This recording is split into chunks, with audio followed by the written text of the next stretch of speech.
Bem, vamos aqui agora à quarta questão. Primeiro vem um trecho e vamos ler o trecho.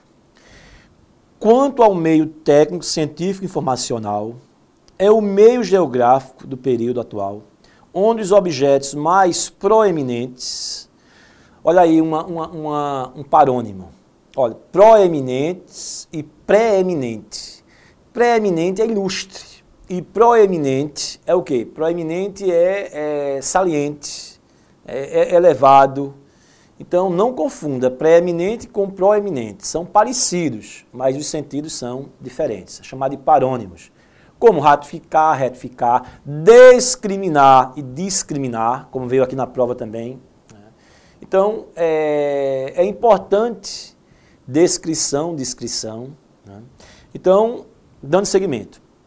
Os mais proeminentes são elaborados a partir dos mandamentos da ciência e se serve de uma técnica informacional, da qual lhes vem o alto coeficiente de intencionalidade. Ou seja, o alto coeficiente vem daí, vem desta técnica. Então, perfeita concordância, com que servem as diversas modalidades e as diversas etapas da produção. Aí vem um trecho. E agora, em cima desse trecho, a banca criou questões, né? E aí dificultando um pouco a visão do aluno. Né? E aí vem. A palavra onde está empregada em conformidade com o padrão culto escrito, assim como o estar em. O atendimento foi inadequado. É onde o governador cobrou providências urgentes. Veja bem, minha gente.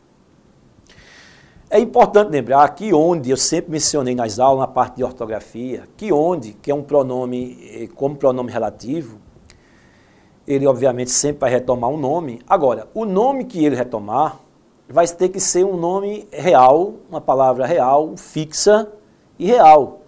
A sala onde eu estou, a sala em que eu estou, a sala na qual estou. Agora, eu não posso dizer, por exemplo, este é o livro onde eu encontrei as fotografias. Este é o coração onde ela mora. Veja, eu sei que coração aqui está, na verdade, de forma poética, metafórica, como lugar. Só que eu não posso usar o onde aí, porque o onde, primeiro, tem que ser um lugar real, não pode ser um lugar poético, metafórico. Aí, o governo é onde ele deve fazer. Não tem sentido isso aí. Então, o onde que veio aqui, no texto está correto, que ele fala no espaço geográfico, no meio geográfico ali, naquele local. Mas lá embaixo ele fala em quê? Ele não fala mais, ele fala o atendimento foi inadequado. É onde, ó, atendimento não é lugar real. E aí, impossível você usar o onde. Eu quero mencionar sempre, quando eu uso onde, eu sempre posso usar em que, no qual, na qual, mas nem sempre quando eu uso em que, eu posso usar o onde. Esta é a sala em que estou. Esta é a sala onde estou.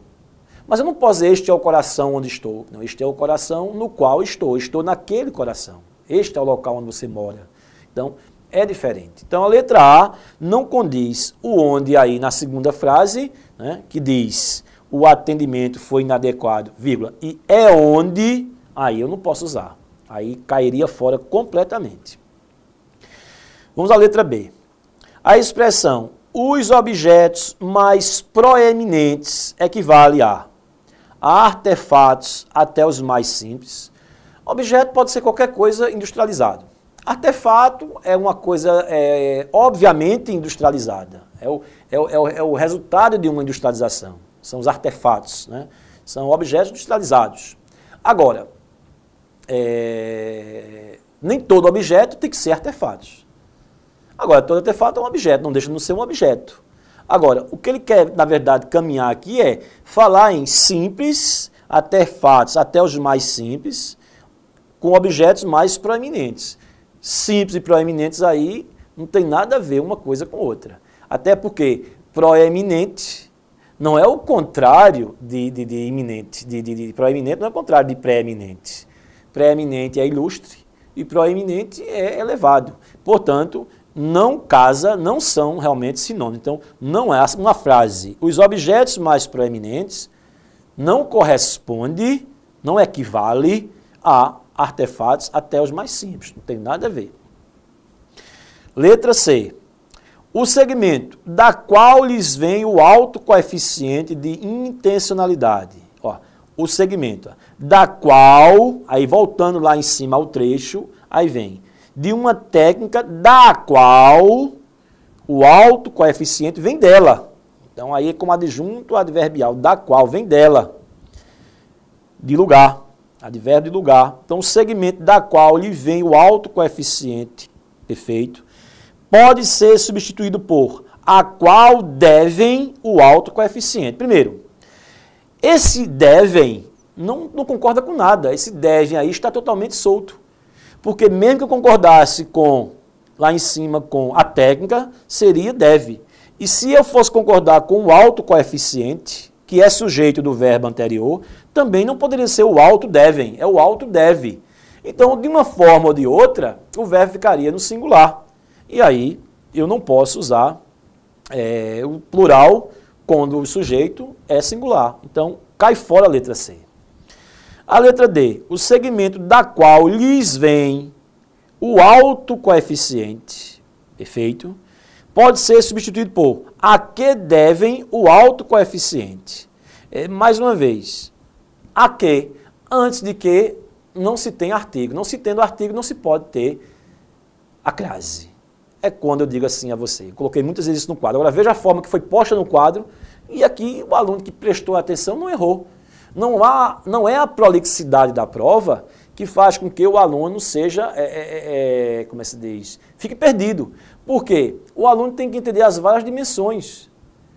O aluno estava acostumado com aquela prova de isso ou aquilo, agora não, agora ele tem que analisar item por item. E quantas vezes eu disse em sala? Este é o filme a que assisti. Esta é a peça a que assisti. Cuidado, gente, a peça a que assisti não pode ter crase, porque esse que aí é um pronome relativo. E esse a que vem antes é uma preposição. O filme a que assisti, a peça a que assisti. Agora, se eu dissesse a peça a qual, aí teríamos, obviamente, a crase. A peça a qual assisti. O filme ao qual assisti. Aí sim. Mas aí, de jeito algum, esse a que não pode ser crase. Mas, professor, haverá algum momento que antes do que haverá uma crase? Haverá. Quando a for um demonstrativo e uma preposição. Se eu disser para você, esta camisa é semelhante à que você perdeu. Esta camisa é semelhante àquela que você perdeu. Quando eu puder usar o termo aquela, o demonstrativo aquela, aí esse a será craseado. Mas não é porque é uma preposição, é uma preposição com pronome demonstrativo. Esta camisa é semelhante à que você perdeu. É idêntica à que você perdeu. É idêntica àquela que você perdeu. Aí, neste caso, sim, a crase será obrigatória. Mas quando eu digo esta é a peça a que assisti, eu não posso dizer esta é a peça aquela a que assisti. Não tem sentido. Então, aí é meramente uma preposição. Então, tem que ter cuidado. Então, errado. E aí resta o quê? Resta a letra E. A colocação de 2 pontos depois de meio técnico científico informacional preservaria o sentido e a correção originais se colocássemos 2 pontos. Olha, muitas vezes se tem a opção. Quando eu digo assim, choveu muito, 2 pontos. As ruas estão molhadas. Não gritem, 2 pontos. As crianças estão dormindo. Olha, geralmente 2 pontos substitui conjunções, substitui que, substitui uma conjunção somente com conjunção causal ou explicativa. Então, eu posso omitir um que e trocar este que por 2 pontos. Então, no momento que eu digo, lá em cima, quanto ao meio técnico-científico informacional, aí vem, é o meio, e que é o meio geográfico, esse é o meio geográfico, estou explicando que eu poderia usar ou não os 2 pontos, mas se eu usasse, eu estaria apenas enfatizando esse elemento posterior. Então, não resta dúvida que os 2 pontos iriam enfatizar ainda mais o elemento posterior. Portanto, a resposta é a letra E. É de elefante para este tipo de questão que acabamos de ver. Eu vou falar a 5ª questão, mas que pode estar trocada, viu? Essa letra E que eu estou falando pode estar na sua prova como a letra A. Hoje pela manhã, algumas provas que me trouxeram de forma rapidamente, Manuel, olha aqui, em uma prova está a resposta que eu dei, a letra A, já na outra a letra E. Por quê? Porque eles inverteram a ordem. Então, O certo é colocar 2 pontos na minha quarta questão, colocar 2 pontos depois de meio técnico científico informacional, de forma mais coerente para a explicação posterior. E aí vamos à quinta questão. Para responder às questões de números 5 e 6, considere o texto que segue. No meu tempo, já existiam velhos, mas poucos. Veja, o verbo existir aí no sentido de existir como intransitivo. E poderia ser trocado até por haver. Havia velhos. Agora, existiam velhos. Se eu trocasse existir por haver, obviamente ficaria no plural. Mas poucos. A frase de Machado de Assis nos leva a supor que havia mais velhos quando ele próprio se tornou um velho. E hoje, muito mais ainda, embora os manuais de redação recomendem que não se fale mais em velhos, mas em idosos. A questão realmente do eufemismo. Em vez de falar, fulano está com 80 anos, fulano chegou à terceira idade, à quarta idade, fulano foi desta para melhor, em vez de dizer que morreu. Né? Quando a indesejada da gente chegar, que é a morte, de forma suave, você suaviza, é chamado de eufemismo.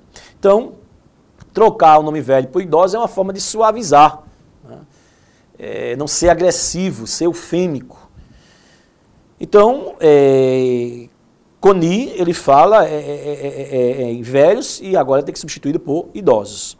Aí ele diz o seguinte, no fragmento acima, as formas verbais havia e se tornou foram empregadas para, olha, havia, o verbo haver, havia é o pretérito imperfeito. Como é o presente, professor? Eu hei, tu has, ele há, de um verbo pessoal. O passado, eu houve, tu houveste, passado perfeito. Eu houvera, é o passe perfeito. Eu havia, é o imperfeito. E o que foi falado? O imperfeito é uma ação que ainda continua o quê? Sucessiva, é simultânea. É uma ação no passado simultânea. E tornou é passado. Eu tornei, tu tornaste, ele tornou. Eu cantei, tu cantaste, ele cantou. É uma forma passada, é o pretérito perfeito. A ação já concretizada. Enquanto uma está ainda caminhando, a outra já aconteceu. Já foi concretizada. Apesar de elas fazem parte do pretérito do modo indicativo, com algo já concretizado, ou algo já se concretizando, ou algo imperfeitamente concretizado. Então tem que entender essa estrutura. Então, no fragmento acima, as formas verbais havia e se tornou foram empregadas para. Quando eu chego para você e digo, faça o trabalho, veja, eu estou dando uma ordem. E o imperador recebe ordem da ordem. Da ordem, então, imperativo. Quando eu digo, é importante que você vá, eu não sei se você vai. É um modo subjuntivo, quer dizer, é hipótese, é hipotético. E quando eu digo, eu fui, já afirmei, com certeza que fui. Então, é um modo certo, é um modo indicativo. Agora, é claro que o modo indicativo, muitas vezes você tem um modo indicativo, mas que o verbo, dependendo da estrutura, só se realiza dependendo de uma outra estrutura. O futuro do pretérito, por exemplo, quando eu digo, eu iria à cidade se você fosse, eu tenho convicção de que vou. É um fato certo, mas que depende de uma certa condição para que seja o quê? Concretizado. Então é importante entender essa estrutura também. Mas aí vem, indicar entre ações simultâneas passadas, uma que estava se processando, quando sobreveio a outra. O quê? Que estava se processando, que estava em curso.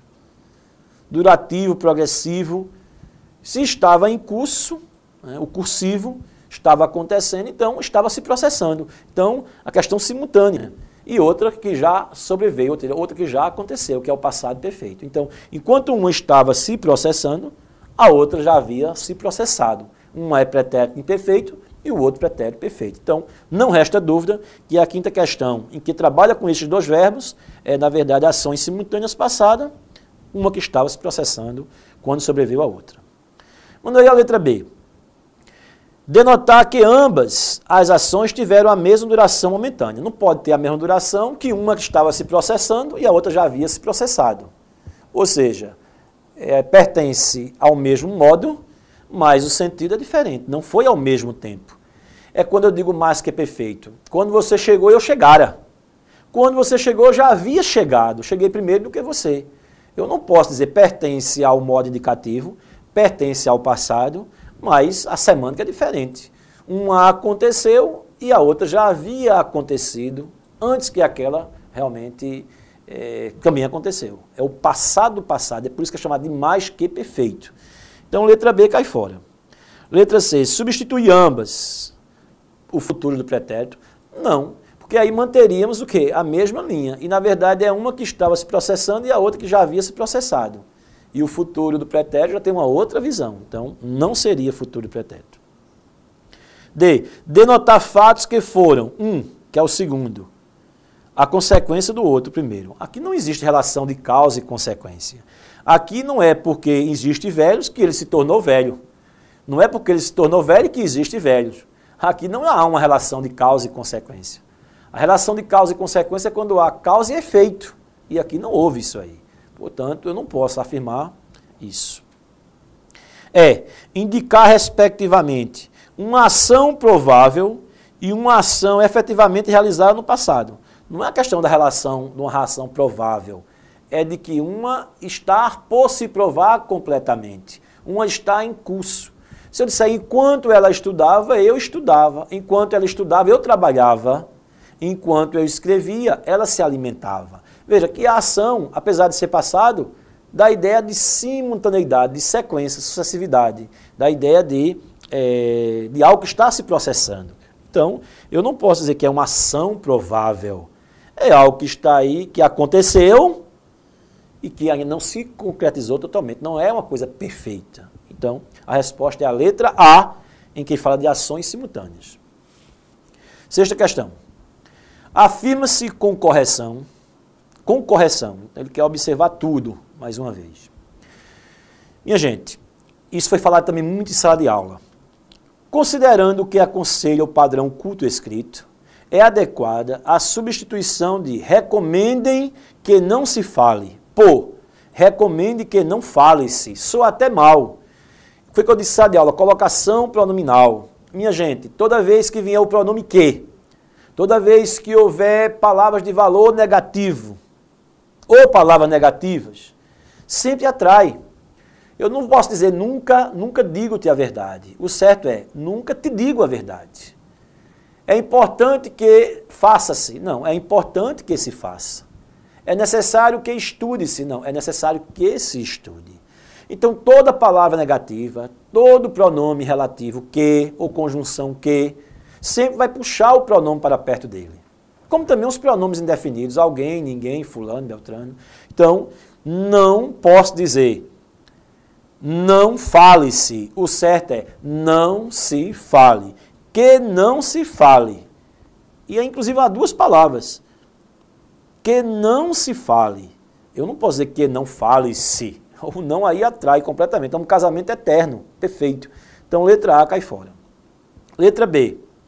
Do ponto de vista do sentido, são equivalentes os segmentos quando ele próprio e quando mesmo ele. Minha gente, coloquei também frases várias em sala. Concordância verbal.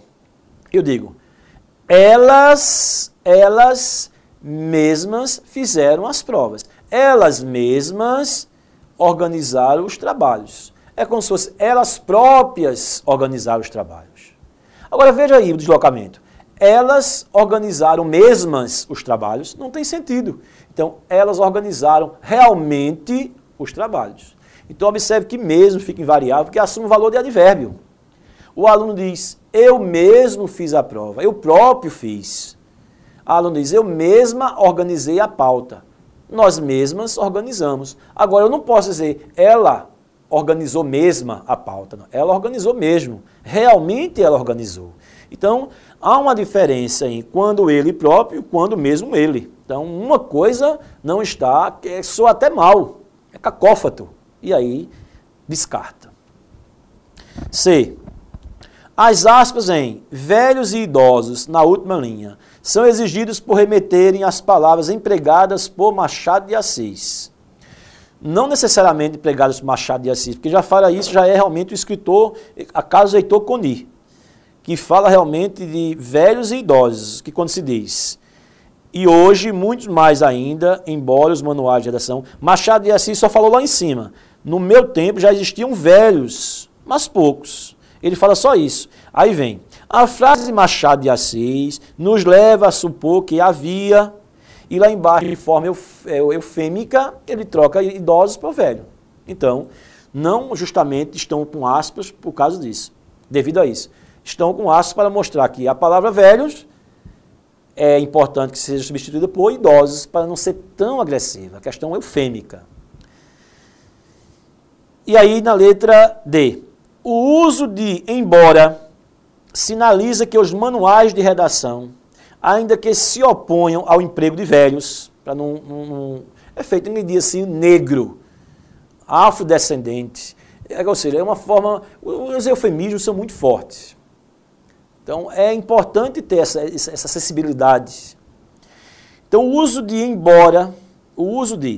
embora sinaliza que os manuais de redação, ainda que se opõem ao emprego de velhos, não impede Coni, se pronuncia Coni, a pronúncia é Coni, de usar a palavra para designar idosos. Ora, o que eu vejo aqui é que não se pode falar em preconceito sem tocar no nome preconceito. Não se pode criticar, por exemplo, comentar sobre preconceito racial sem falar do negro, do preconceito homossexual sem falar do homossexual. Então não se pode falar de idosos sem antes dizer que essa palavra caberia melhor do que a palavra velhos. Então, ele fala uma coisa mostrando que deve ser outra, mas essa outra que deve se evitar, infelizmente, deve ser falada para comprovar que uma substitui o quê? A outra. Portanto, a letra D é a resposta. E a letra E, professor, também dito isso em várias aulas. É como eu sempre falo, tudo é dito em sala de aula. Agora, o aluno tem que ter a cautela de como saber como proceder na prova, porque tudo é visto. Agora, é claro que a gente não vai trabalhar com uma prova dessa em sala de aula. A gente vai trabalhar quando termina um assunto, pega questões e vai trabalhar com esse tipo de questão. Como eu fiz agora nos aulões, nas online, eu trabalhei com online como? Pegando questões medianas, questões difíceis, mas sempre seguindo aquele nível anterior. Mas se você entende que devem haver, não pode, no sentido de existir aí, haver no sentido de existir, qualquer coisa que vier, qualquer lugar que vier, você vai saber como proceder. O que eu quero dizer é isso. Então, do ponto de vista gramatical, é apropriada a substituição de existiam por deviam haver. Veja bem, eu digo havia pessoas na sala, mas eu digo existiam pessoas na sala. Se eu puser o verbo auxiliar, eu vou dizer devem existir. Mas se eu pegar esse mesmo verbo auxiliar e colocar ao lado de haver, eu não posso dizer devem haver. E sim, deve haver, devia haver, porque sendo o verbo impessoal, quem vier perto dele também fica impessoal. E aí eu não posso usar o seu auxiliar no plural, ele passa a ser impessoal. Também, eu sempre comento, me diz com quem anda, que eu te direi quem és. Eu sou impessoal, quem estiver caminhando comigo também tem que ser impessoal. Eu sou pessoal, quem vier ao meu lado segue a linha de pessoal, flexionado ou não flexionado. Portanto, não resta dúvida que a letra D é a resposta coerente. Sétima questão. A líder dos representantes comerciais esqueceu os seus estojos de amostras, o que certamente explica o constrangimento que todos sentimos. Todos nós sentimos. É uma silepse. Todos sentimos, subtende todos nós sentimos. Quando eu posso dizer todos nós sentimos, de forma siléptica, sim, todos sentimos, todos nós sentimos. Consideradas a clareza e a correção, assinale o legítimo comentário sobre a frase acima. Obviamente vem um trecho, e aí a gente vai discutir esse trecho. E aí vem o seguinte. Necessita-se, primeiro lá em cima, a líder dos representantes comerciais esqueceu os seus estojos de amostras. Veja bem, quando eu digo seu estojo, eu não sei se é o estojo de alguém ou se é o seu. É uma frase que eu coloquei no quadro uma vez, foi assim na aula. O guarda prendeu o ladrão em seu carro. Não se sabe se o carro foi do ladrão, era do guarda, ou se era de uma terceira pessoa que eu estava falando. Então o pronome seu é muito perigoso nas redações, como também dá margem à ambiguidade. E aí quando se diz o estojo, o seu, os seus, eu não sei se dele ou se de alguém. É ambíguo, então não pode, a ambiguidade deve ser evitada. Aí vem. Necessita-se de duas correções. A primeira, para a eliminação da ambiguidade, o segmento, os seus estojos de amostra, deve ser substituído por o seu próprio estojo de amostras, único sentido aceitável para a frase 2, e a vírgula, depois de certamente, deve ser retirada. Veja bem, não. A vírgula depois de certamente poderia ser retirada, porque o advérbio certamente ou fica entre vírgulas ou sem nenhuma vírgula. Jamais quando vier um advérbio, eu posso colocar se ele vier intercalado no meio, eu não posso usar uma vírgula só e deixar de usar a outra. Ou eu uso as duas ou nenhuma. Por exemplo, hoje, fiz, vírgula, hoje, vírgula, ou fiz, vírgula, ontem, vírgula, o trabalho. Ou eu digo fiz ontem o trabalho sem nenhuma vírgula, ou então fiz, vírgula, ontem, vírgula. Ou eu isolo ontem com duas vírgulas, ou nenhuma. O que eu não posso é usar nem antes, ou então uma só depois. Ou as duas ou nenhuma. Então, eu poderia retirar a vírgula depois de certamente, que vem uma pausa depois de certamente.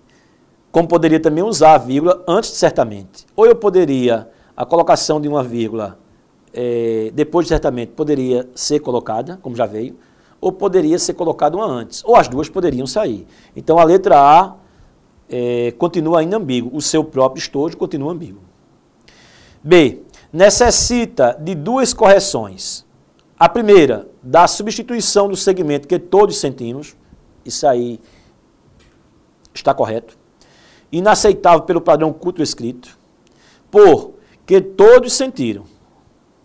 E 2. Da colocação de uma vírgula antes de certamente. Olha, se colocasse uma vírgula antes de certamente, perfeito. Uma antes e uma depois, ou então sem nenhuma. Agora, não é o erro, a ambiguidade está em seu, que dá a ideia de duplo sentido. Então, cai fora. Não é o que sentimos, só isso aí, e tirar a vírgula que vai, não. Continua ambíguo o contexto, e não é só aí que deve ser corrigido. Letra C. Está redigido de modo claro e correto? Não.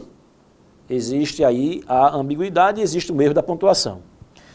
D. Necessita de uma única correção, a colocação de uma vírgula antes certamente. Perfeito isso aí, mas não só isso. Existe um outro erro que é justamente a ambiguidade de seus. Aí a letra E, sim. Necessita-se, ou necessita, da correção da ambiguidade, os segmentos, os seus estojos de amostras, os seus. Pode ser substituído por os estojos de amostra do grupo. Aí, perfeito, de estojo de amostra do grupo. Estou dizendo de quem é esse estojo. E se for o sentido desejado, se for o sentido desejado, se ele quiser dizer isso, realmente. E no 2, da correção da pontuação. Pode ser colocado uma vírgula antes certamente. E aí a frase permaneceria perfeita, totalmente dentro da norma padrão. Quando se colocasse a vírgula antes de certamente, aí ficaria o advérbio isolado. E quando se trocasse seus por uma outra palavra para evitar o quê? O duplo sentido. E nas aulas eu digo claramente, evite seu, sua, porque muitas vezes é ambíguo. E aí o que vem na prova foi mostrando esse duplo sentido, essa ambiguidade.